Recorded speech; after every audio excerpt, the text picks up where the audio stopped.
Hi everyone, and welcome to another episode of Radiant Central, and I'm your host Natasha St. Michael, and thank you so much for joining me. So today I want to talk about the three biggest mistakes I did when I was transitioning off of a raw vegan diet and back to eating a whole food diet and incorporating animal foods and animal products into my diet. What were the three biggest mistakes I made? I get a lot of emails from people asking me for tips and suggestions on transitioning off of their current diet, whether it's a raw vegan diet or some other diet. There's always, I guess, a little bit of nervousness about changing one's diet, and sometimes it's an easy transition, sometimes it's not. And so I thought today I'd share the three worst things I did, because for me it was a huge transition.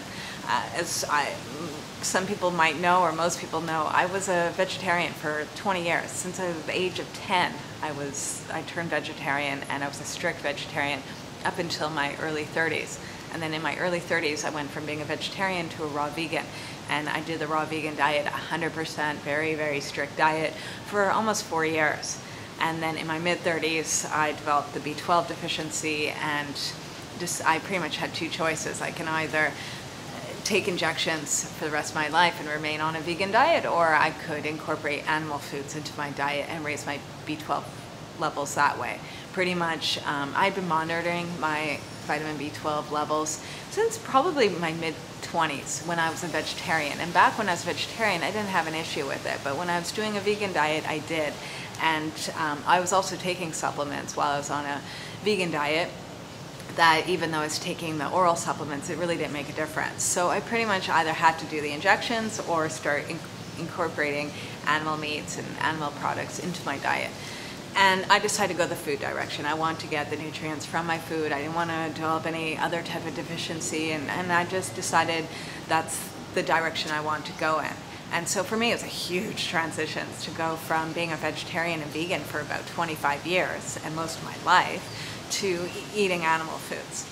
And at that time, I also decided too that I want to incorporate more cooked foods into my diet as well. So pretty much the three biggest mistakes I made when I was transitioning off of a raw vegan diet to a whole food diet was, the first mistake was that I was yo-yoing. I would say the first 4 to 6 months was just a constant yo-yo, back and forth. It was like I was indecisive about my decision. It was kind of like for a few weeks I would do a whole food diet, and I would be trying to figure out how to eat meat and cook it and all of that, and then I would just kind of give up and go back to doing raw vegan for a few weeks, and then I would go back to the whole foods. And I was doing this for a good 4 to 6 months, and it played a huge toll, not only on my body, but also my weight. Yo-yo dieting is like weight gain city, okay? So I gained a ton of weight from that, but it also played a toll on my emotional health and even my mental health. I felt like I was so fixated on what diet to follow and what to do and how to eat and what am I going to eat next and what am I going to do today and what am I going to do tomorrow. And I just was yo-yoing back and forth between raw vegan to a whole food diet.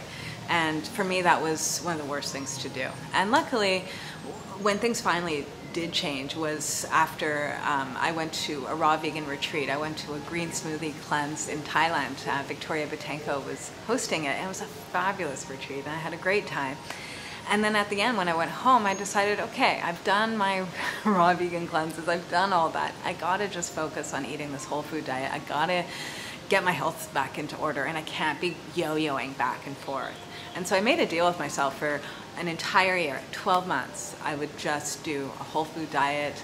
I would eat raw foods and cooked foods, and I incorporate the animal foods and just focus on that, make that my foundation. And after the year, then maybe once a year I can do a juice fast, or if I do decide to return to doing a raw vegan diet, then I do that, but I have to give it 1 year.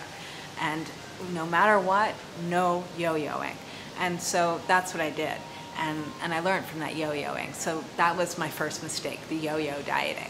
The second mistake, I would say, would be patience. I wasn't patient in the beginning. It was like, in my situation, since I didn't eat animal food and I didn't know how to prepare or even buy animal food, I mean, I was lost.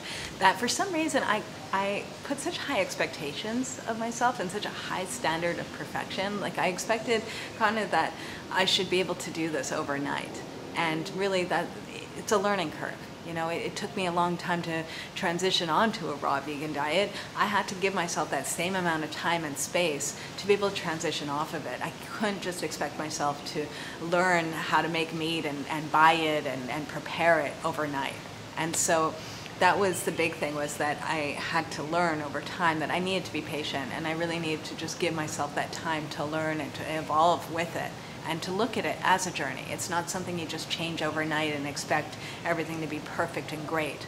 You know, also too, patience also had to do with learning to eat differently.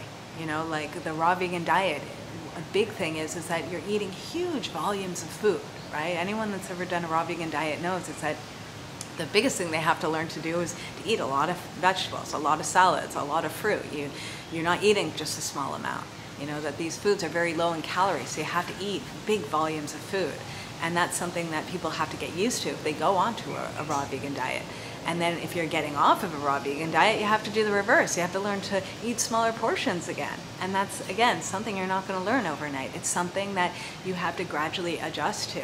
And it's not something that you have to put pressure on yourself to do everything perfectly the next day. It's something that I would say over a few months, you get the hang of it. You know, you start listening to your body's signals telling you when you have enough, and listening to how your body's reacting to certain foods, all of that.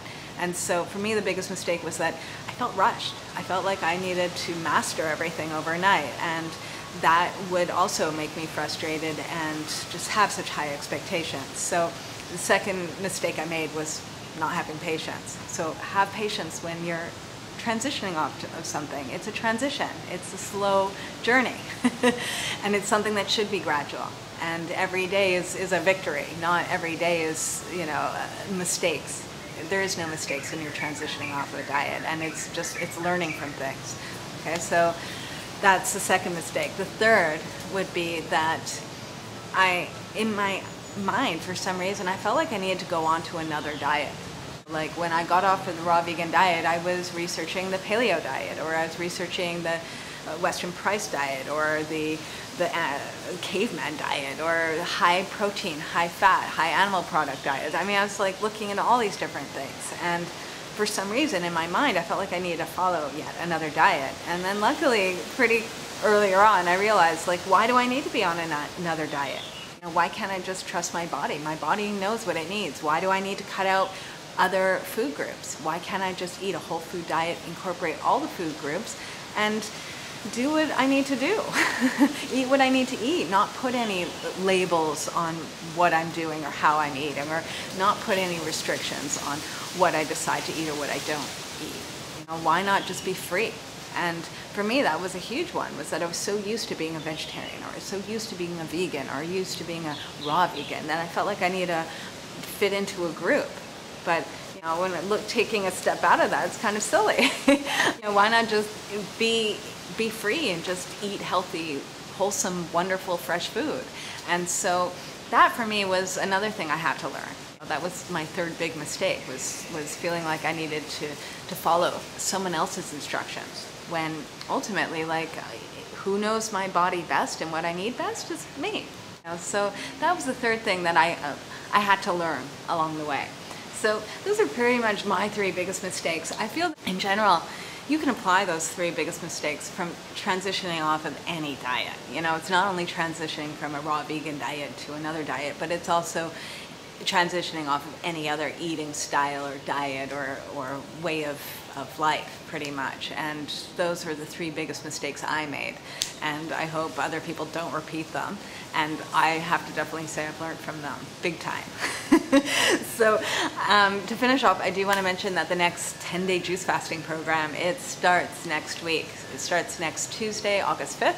If you ever want to learn how to do a juice fast and you want to do it as a group, it's a 10-day juice fasting program. It's an online program. Pretty much when you sign up, you get the guidelines for the juice fast and how to transition onto the juice fast and off of it. And for 10 days, you got access to a private forum, so you get to connect with everyone from around the world doing the juice fast with you. So it's fun to get support and chit chat about what's going on with your fast. And I'm on the forum every day answering questions and offering additional support and motivation.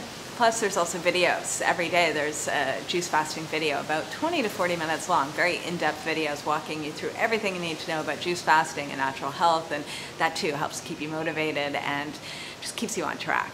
All right, so if you're interested in more information on the 10-day juice fasting program, which starts next week, August 5th, you can go to my website at radiancecentral.com, click on products, and you'll see the juice fasting program there. All right, so I'm wishing you guys a super fabulous day, and I'll see you again soon. Bye.